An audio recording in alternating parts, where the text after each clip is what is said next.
There we go. So this reservation is a canceled reservation. And if I take a look at the folio, I can see that a cancellation fee was posted, but there's no payment for that cancellation fee. So this folio is out of balance by a little over $200. So in order to resolve this, I'm going to take payment using the credit card on file for the guest. So here in the folio, I'll click Post Payment.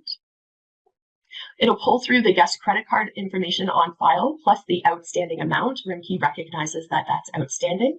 So I can click OK, Exit, and that will now post and balance the folio back to zero. I'm looking at this value down at the bottom here.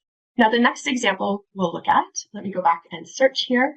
The next res ID that was on that report is 2546. This one is also canceled.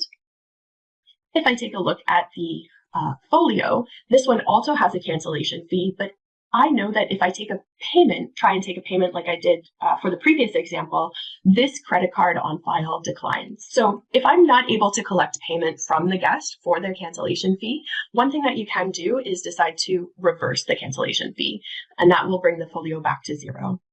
So here I'll right click on the cancellation fee. I cannot collect payment for it, so I'll select reverse, and in the reason field, I'll say unable to collect payment and OK.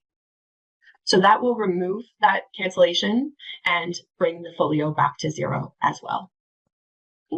I have one more example with those canceled folios. Oops.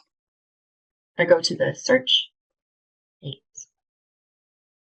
So we have our last canceled reservation here. If I go to the folio, I can see that there is a reservation deposit. Now, part of my investigation, if I find that I should refund the deposit instead of posting a cancellation fee, I can right-click, select Reverse, and this time, for the reason, I will say refunded per MOD or manager on duty. I'll select OK. And because I selected reverse, it actually removes the deposit completely. But if you wanted to see that deposit and the refunded payment, here in the folio section, you can go to folio 9, and it will show you the original reservation deposit and the reversal that we just did, including the refunding reason. So those are just some of the methods that you can use to fix any unbalanced folios that are represented by canceled reservations.